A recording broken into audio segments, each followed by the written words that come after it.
The Business Fundamental Show, hosted by Lester Philander, exclusive to Corp Radio. Tune to the business frequency. So today on the show, we talk about another one of those topics that could either make or break an organization, and that is partnerships. Now, partnerships in business can be two or more partners, but I think two alone is already difficult. And the more partners you add to this business without a very formal structured system could be the collapse of an organization if it's not properly done. Now, partnerships, a lot can be said about it, but I think the easiest way to describe a business partnership is a marriage. It's like a marriage. The big difference, however, is that there isn't that same level of love that is involved, and we all know that there's not nearly enough support for business partners as there are for marriages. I mean, if you're looking at a young married couple that are finding their way, and we all know marriage is hard, so they go through certain seasons, they go through certain trials and tribulations which refine them, and at the end, if they go through all of those things, in most cases they'll experience what is called marital bliss. They might have beautiful kids, which are things that help hold the marriage together. They might have common interests, and in tough times, if they kind of depend on a lot of those things that remind them why they fell in love in the first place, those can all be reinforcing factors that can get them back to a state of health again. In business, however, you don't have all those supports. I mean, I'm thinking of a workshop myself and my wife did many, many years ago when we just started. I think this is just before we got married. We went for counseling, premarital counseling, to make sure that we understand what marriage actually entails. But we also did this very interesting course called the 5 Love Languages. And what's weird about this, and maybe this could be implemented in business and partnerships as well, is they talk about the 5 different personalities that you resonate with and how you like to be loved and how you give love. And if I remember correctly, the 5 were words of affirmation, and this is where you speak into that person, you remind them of how good they are, you compliment them, you remind them that this is what they're brilliant at, and this is how you're grateful to have them in your life. The second one is physical touch. This is where you are always intimate, not necessarily in a sexual way only, but in a very affectionate way. You're constantly hugging the person, or you just get that type of person that's always touching or putting their hand on your shoulder, or and not always in an intimate way, but it could just be their way of showing affection. The third type of love language, and maybe I should have written this down, but I feel that there's a level of authenticity when you just share your experiences and how you remember that, because sometimes the way you remember certain things might be slightly different to the way someone else might have seen or interpreted it or read about it. But when they see it from your perspective, they might think, I never really thought of it that way. So this is why I'm doing it the way I'm doing it, to keep that level of authenticity there. The third way is quality time. Now, for me, this is my love language. If we are just together, my wife and I, whether we're doing absolutely nothing, whether we're going out, whether we're on a holiday, or if we're just sitting and watching a movie, but we are together. For me, that is quality time. That is the love language that resonates with me the most. The other one, which is my wife's love language, is gifts. So she loves gifts. Now, she loves receiving gifts, but she also loves giving gifts. So it's her way of receiving and giving love. And I can't remember what the last one was, but it will come to me. Acts of service, that. So acts of service. So if I know that I work 80-hour weeks, but that's to provide for my family, that is my form of love. So that is another love language. So depending on what resonates with you, and what the course really opened us up to was the way we give love and the way we receive love are often not the same thing. So if my love language is acts of service, and I work 100-hour weeks to provide for my family so that they can have the life that I might not have had, it is my way of showing love. But if my wife's love language is quality time, and she's only getting 15 minutes of me on a daily basis, and that is hardly enough to give her the quality or the quality of quality time that she's longing for, that could lead to results. And neither one of us are wrong, but because we are misaligned in terms of how we give and receive love, that could lead to arguments, that could lead to struggle. Now, I'm bringing this up not from a contextual perspective, but from a contextual perspective. So sometimes in partnerships, right, you really don't have all of the support, and you don't have all of these things in place that could help and assist and accelerate the partnership and the growth of that partnership going forward. But there's no love languages when it comes to partnerships. Or maybe there is. Maybe someone still needs to write the book on that. And the lack of all of the support contributes to the extremely high percentage of partners that result in disputes, that result in resolutions, that result in very bitter breakups. So today we're going to unpack some of those things, and hopefully we can share some tips on how you can firstly identify who the best partner would be for you in business. And if you already have a partner and there's some strain that's already starting to take form, let's look at how we can alleviate some of that pressure so that you can get the partnership to a point where it is healthy again. Now we're going to look at the top reasons as to why partnerships fail, and if some of these reasons resonate with you, maybe send us an email, send us a DM, and let's see if we can intervene and help. Now, a partnership is not governed by the CCMA. And the CCMA, a lot of people don't really understand what the CCMA stands for. CCMA stands for Council of Conciliation, Mediation, and Arbitration. Now, conciliation is a process where you and the person that there's a disagreement with try to work things out amicably by you guys just communicating and saying, listen, can we get to a mutual point, a mutual understanding? Can we get into the same page, work from there, and proceed and move forward? If, however, we cannot, then the M in CCMA then comes in, and that is mediation. Mediation is when there's an external mediator that is trying to kind of mediate the situation, get things from your perspective, get things from the other person's perspective, and see how they can help you get onto the same page. Because in some cases, we might not be able to talk things out, but if there's a third party that can be impartial, that can be neutral and objective, and maybe I'm stubborn and emotional and I need to see it from another person's neutral perspective that says, okay, maybe I'm overreacting a bit. Maybe I was a little too hasty when it came to making this decision. Maybe I react too impulsively, and maybe we can get into the same page if I hear things from another person. If, however, mediation does not work, then it goes through the court system, whether it's the labor court or any other organization, and that is then called arbitration. Now, partnerships are not governed by that parastatal or by that organization, right? Partnerships is usually drafted as a legal binding document, and there are terms and conditions, partnership roles, and what happens in the event that this doesn't happen, or if this milestone isn't reached, what then happens as a result. But unfortunately, most partnerships that are formed, they use a template that they download, and the template that they download might not even be relevant to the legislation in the country that they reside, but they felt, okay, we don't have the money for an attorney, or we don't have the money to have this thing properly drafted, so just put something together on the cheap so that we can get this process up and running and then proceed with that. And when things start falling apart, they don't have a binding document that gives them the guidelines that can help them navigate through this process, because most people, they don't have the ability to do that, and they don't have the affordability to pay someone to draft that document for them.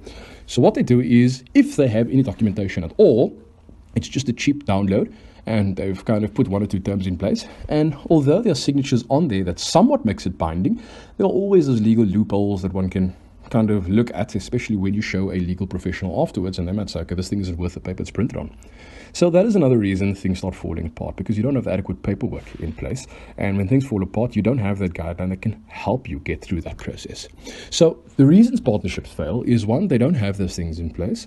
There's poor communication. So if the person is doing this and the other person is doing that, and it results in the company not achieving a certain milestone, and then there's this blame game that then takes place, like it sometimes happens in a marriage, like it sometimes happens with an employer-employee relationship, and sometimes that now filters into the partnership relationship as well.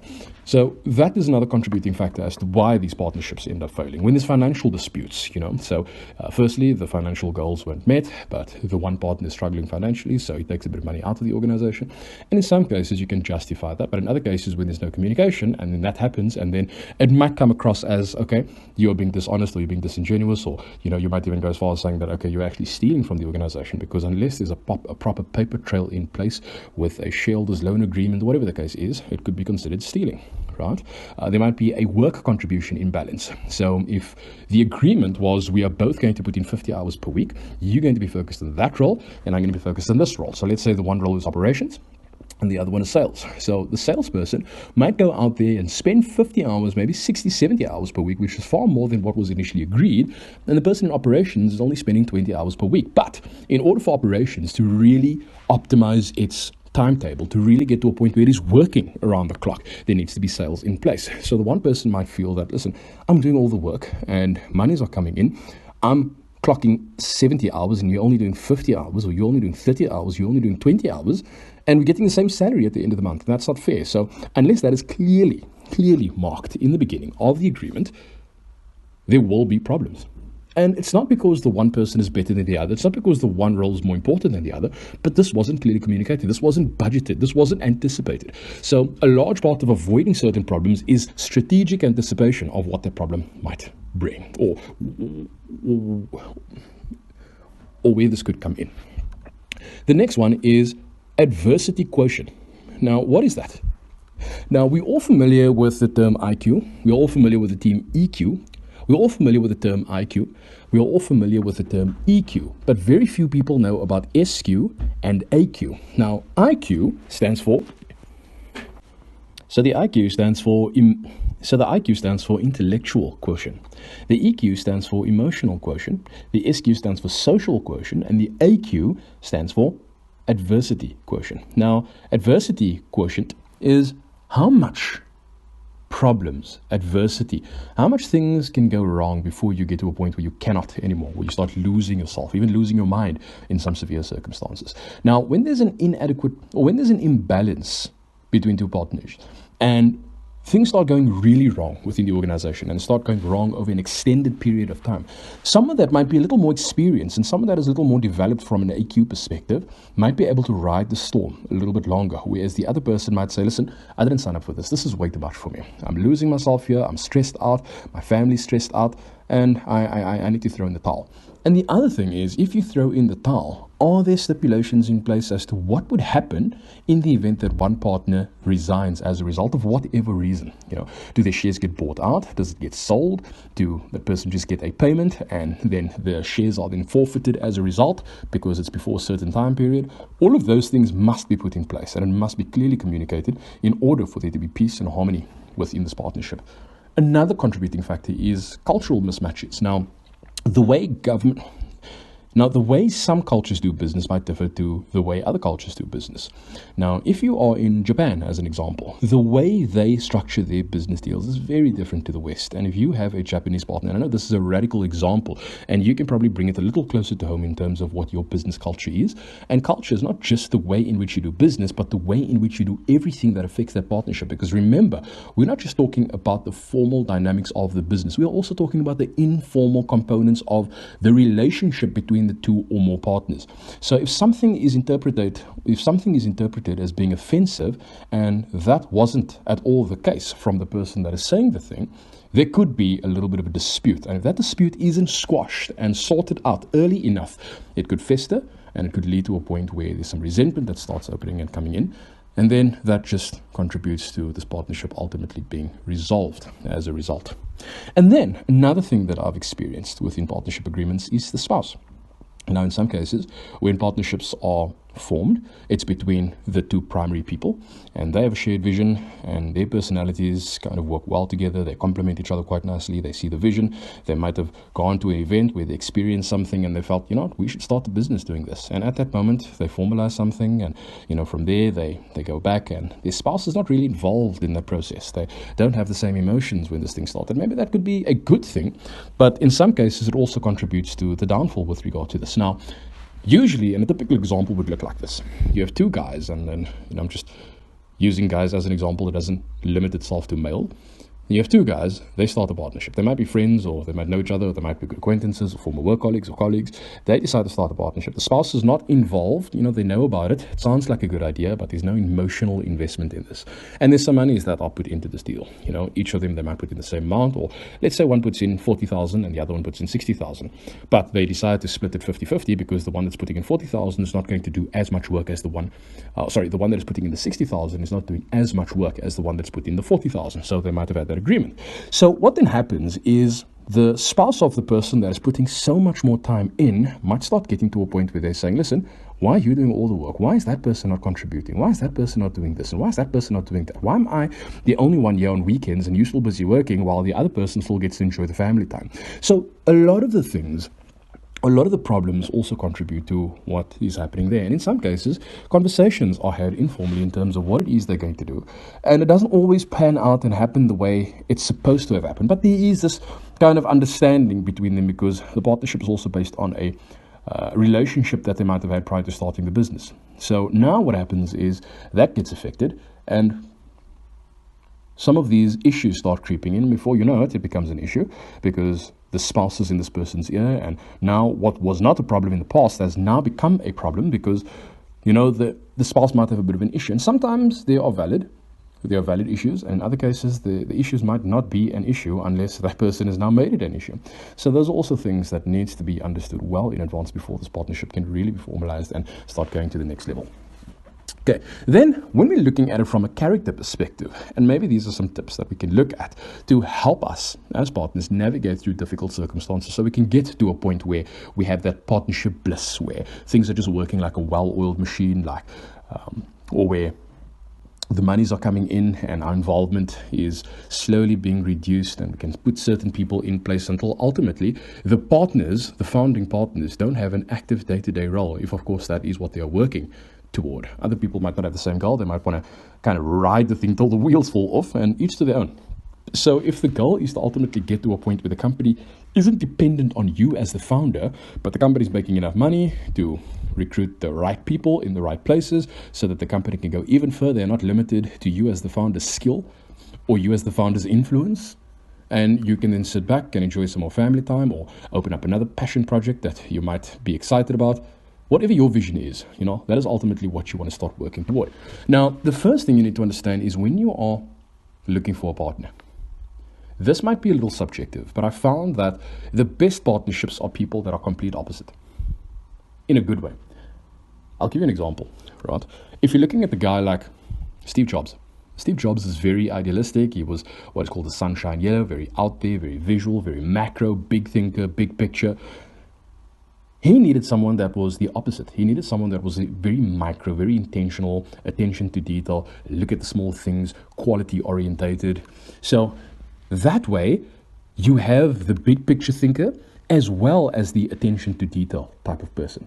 So that means all your boxes in terms of getting the business over the advantage line are then ticked. If, however, you have two partners that are both visionaries, they're both macro thinkers, they both have big egos, they will more than likely clash more often than not. I use myself as an example. I'm a big picture thinker. I'm a macro vision, right brain orientated type of person. And if I'm looking at building something and I bring on a partner that is almost identical to what I am or very similar to what I am, a lot of the small things will be neglected as a result, and the business will ultimately suffer. The second tip I want to share is have a clear vision that everybody subscribes to, not just the partners, but the spouse of the partners, and make sure that any concerns are highlighted, addressed, and sorted out immediately before anything festers. Where there are uneven financial circumstances, so let's say one partner is starting and they're putting in substantially more than the next person, there needs to be a trade-off, or there needs to be what is called a shareholder's loan account. So if the business needs 100,000 to start, one person can only afford to put in 20,000 and the other person then puts in the 80,000, but 60,000 of that 80,000 must then go back to the person that put 80,000 in there. So both parties are then starting with 20,000 investment, but the other 60,000 was then a loan to the company, and that must then be paid back to that person. Whether there's going to be interest will be a secondary conversation, but those are things that must be clearly stipulated and identified in the beginning. And the next thing is the skills and compensation. So if one person is doing work that doesn't require specialization, let's say it's just a driver's job, and the other person is doing things that are highly, let's say it's a doctor's or medical practice, and the one person is doing very skilled orientated work that you have to study 5 or 6 or 7 years to, and the other person that he's now partnering with is only doing low priority work like driving and delivering, there needs to be a clear distinction with regard to compensation or with regard to shareholder split. Or there needs to be an addendum with regard to that says, based on the skills that I'm bringing, I should be compensated accordingly, right? And there needs to be KPIs in place that validates all of those things. So you cannot just run this based on title and based on influence, but it has to be based on tangible metrics that clearly states that this is what I'm bringing, this is the qualification. It doesn't have to be qualification based, but it could also be experience based, it could be influence based, and it could be a few other things, but those need to be documented in advance so that everybody's on the same page. But what happens in the event that, there are personal things that affects the organization? What contributes or what validates a dismissal of a partner? And if that is the case, what happens if a partner is dismissed? So, as an example, for example, if one partner is caught cheating on their spouse and that has adverse effects on the organization, is that a valid enough reason to dismiss that partnership or invalidate? Is that good enough of a reason to release that partner from his contract? And if so, Could he then come back and say, listen, this is my personal life, this has nothing to do with the organization? What documentation is in place to ensure that everybody is on the same page? And then lastly, the last tip or recommendation I would put in place is have a board. A board, whether it's an advisory board, whether it's a board of directors, or whether it's a pseudo board. But it's a board that holds not only the organization accountable, but also the partnerships accountable. So those are the tips that I'd like to leave you with. If you have any contribution to this conversation, and if you have an experience where this is what happened in your partnership, and this is how you've overcome that, and you'd like to share that with us, please do that. Send us a direct message. I'd love to interview you on the show at a later stage and see how you can help our community navigate through what they might be going through now. We'd love to hear from you.